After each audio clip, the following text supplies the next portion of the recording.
This is Glenn Gregory in London. The sun is out. It's very hot.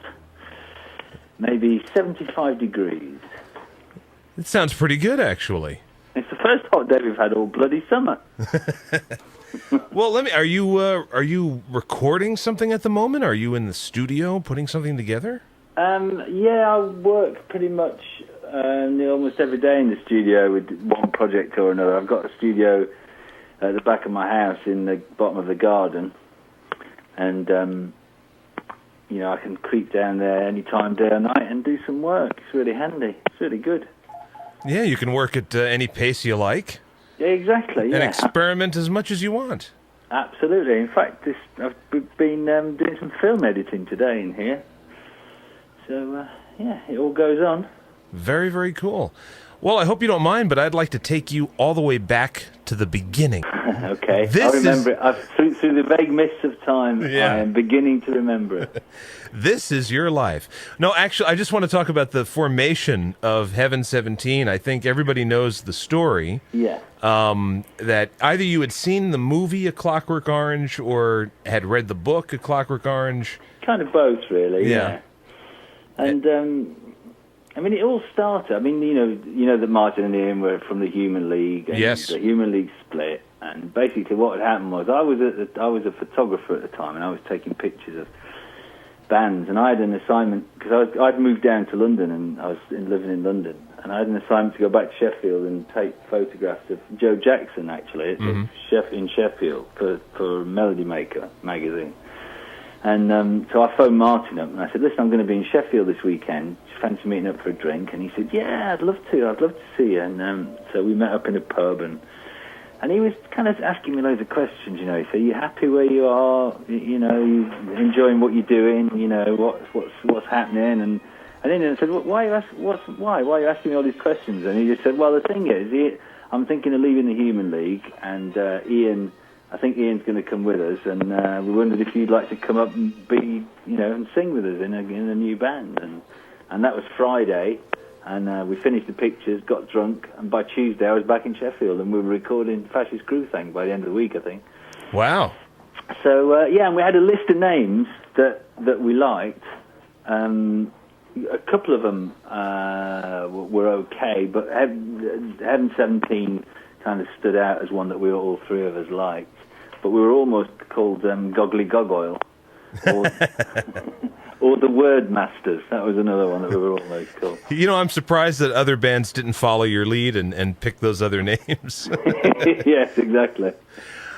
You of course you've had a lot of great singles, and certainly your biggest success probably in America is Let Me Go. That would be your... Yeah, definitely in America it was, it was a very big success.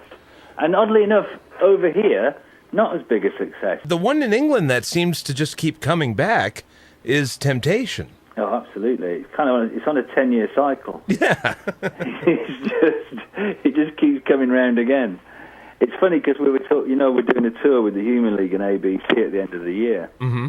And I was over at Martin's studio last week, and we were kind of saying we should put together some new tracks, to kind of put on iTunes or something, just around the time of the tour, and we were deciding what to do. We've got a couple of kind of new tracks that are hanging around, and ones that we've done live but never been recorded and things like that. And then Martin said, well, maybe it's time to redo Temptation again. And I was like, oh, no, not me. Well, it seems, wasn't it used in a commercial or something in England recently, too? Yeah, it was, yeah. And Jarvis Cocker and Beth Ditto did a cover version of it, and Cradle of Filth have just done a cover version of it. And so it gets a good thing. In fact, I think it's in the top 20 of the best covered songs, actually, that Temptation, the Cradle of Filth version. Ah, okay. How on earth it got there, I don't know. And then you recently, a few years ago, I think it was 2005 or 2006, Hands Up to Heaven did pretty well in the States. Yeah, that's a good track, that. I enjoy. That track always goes down really well live. It's funny, actually, so does Temptation. It's one of those tracks that when you play it live, you just see people's smiling faces. It's so nice. Right. And Hands Up to Heaven does the same kind of thing. It really works well live, that track. Well, so that's my question now. Before After was, that's a few years ago. Yeah. And, you got the home studio.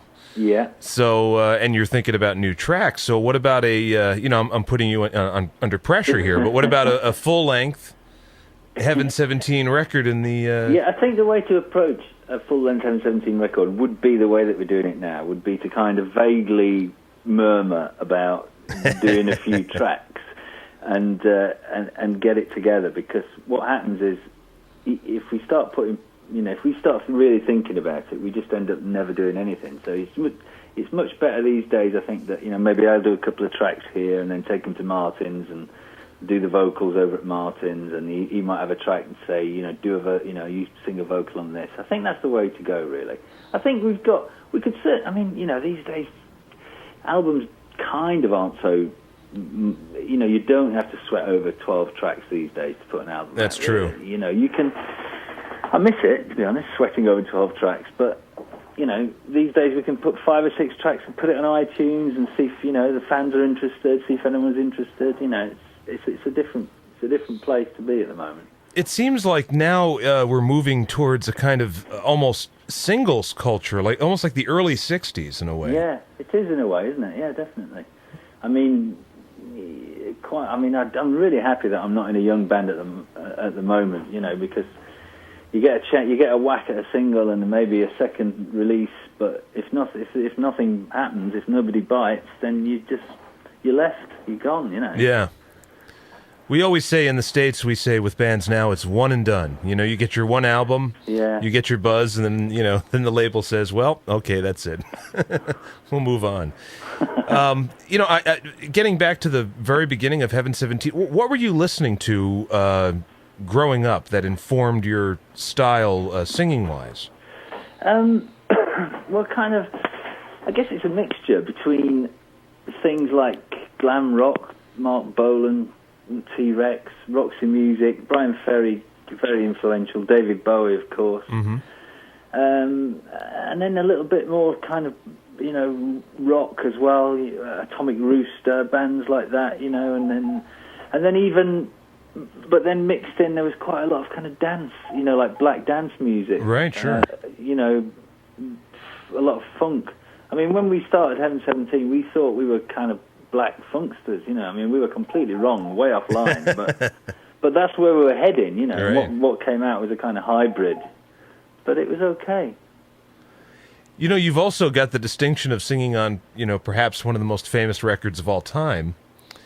Which would be "Do They Know It's Christmas?" You're on that. Yeah. You're on that single. Absolutely. Yeah. Every time Christmas comes around, everyone says, "Saw you on TV. You had loads of hair." Yeah. Thank you. No, it was a great joy doing that. It was amazing. It was fantastic. Again, I just happened to live around the corner in London, in Westbourne Grove, just around the corner from Psalm West Studios, where that was recorded.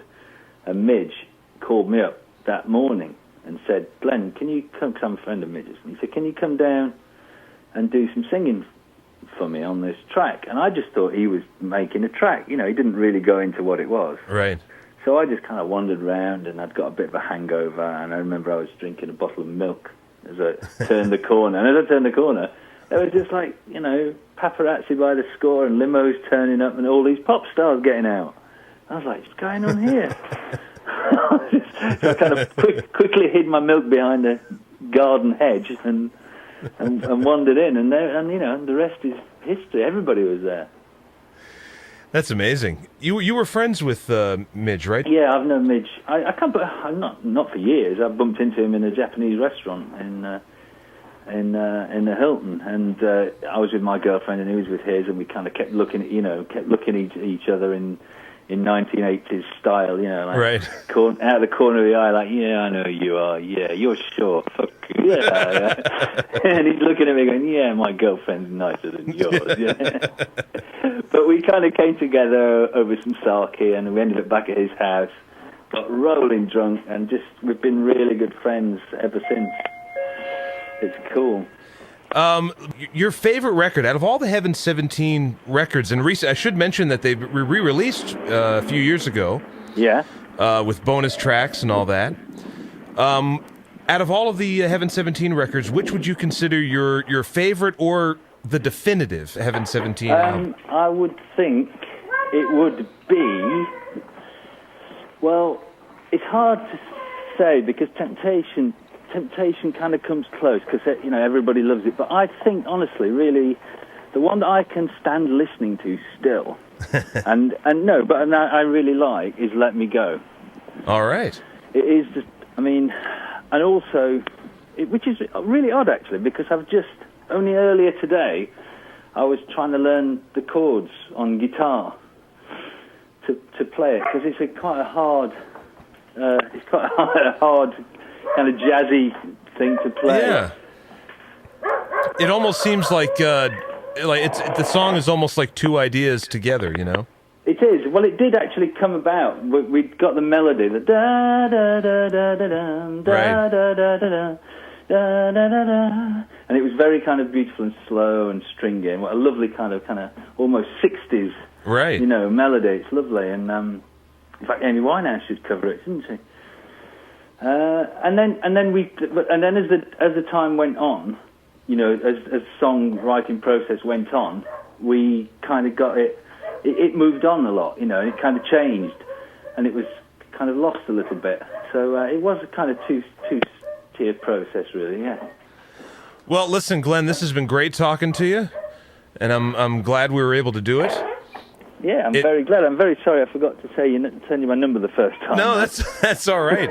It sounds like you're being attacked by wild dogs over. there are wild dogs here. No. His name's Billy. He's a whippet, and when he wants to come in the studio, he just stands out the front of the studio and barks. Well done, Billy. You're on the radio. Yeah, hey! There you go. Well, listen, we're going to go into Let Me Go, and thank you, Glenn. It's been a pleasure. Thanks, Ghosty. Really nice to talk to you, man. Cheers.